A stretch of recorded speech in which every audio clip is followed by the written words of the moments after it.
Okay, this was a Maryland bridge case submitted by a dentist that said it was really difficult to seat this. They had a lot of adjusting to do to get this to fit in the mouth. If we look at the mill preview here, we see that sometimes you think you get lucky enough to have the sprue propose on the actual pontic. When this happens and it actually mills there, that's great because it doesn't affect the wings.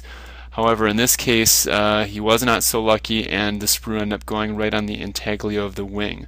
When that happens, it's obviously very, very problematic and difficult to adjust.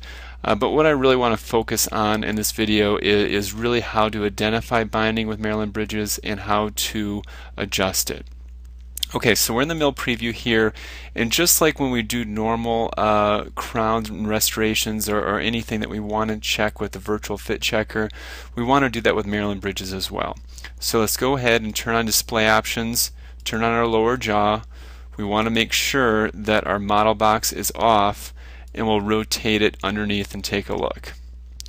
Now when we look at the wings here, we want to see the white around the actual margin of the wing, but look at all that white on the side of the pontic. That is going to be binding. Okay, so we don't want to see that there, and we actually see it on both sides. So what we're going to want to do is go back to the design phase and adjust those areas out. Okay, so let's go back to design. In order to make any changes, we're going to have to unlock the tools. So that's an inLAB thing. So just hit unlock tools. And I'm going to go ahead and make my lower jaw transparent so I can kind of see through there.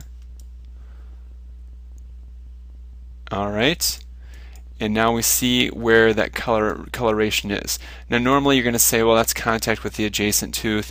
It doesn't really work like that with Maryland bridges, so we're going to want to adjust that.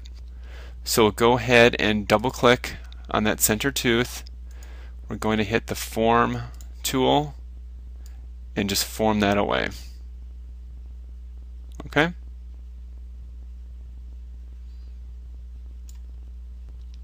Now I want you to notice a big mistake that I made. I used the form tool, and when you use the form tool in bridge mode, the adjacent teeth actually disappear. So not only did I started to remove some of those areas, I also started to remove some of the actual pontic areas. Or excuse me, I removed some of the areas that are actually important for the connector. So I want to add back that connector. Okay. Now I'm not going to use the form tool. I'm going to go ahead and use the shape tool, shape circular. Now when the shape circular comes in, that wing is actually protecting those areas, and I can just concentrate only on the areas that I want to adjust. That is a very key, important point that you want to make sure you do. Do not use the form tool adjusting binding spots. You'll take the actual area away that you need for the connector. Okay? So this is what we're going to do. Just take those areas out. Okay? So now you don't have any color. But if I go ahead and hit the form tool, I still have my connector color.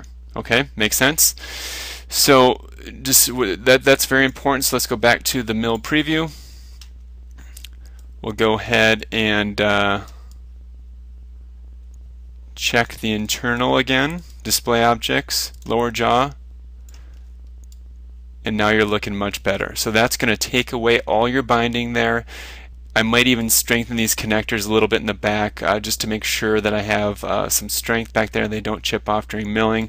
My guess is the way that I just did this very quickly, it would probably chip.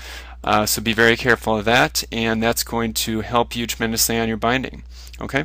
I might have overdid it here a little bit, but you guys get the picture. All right.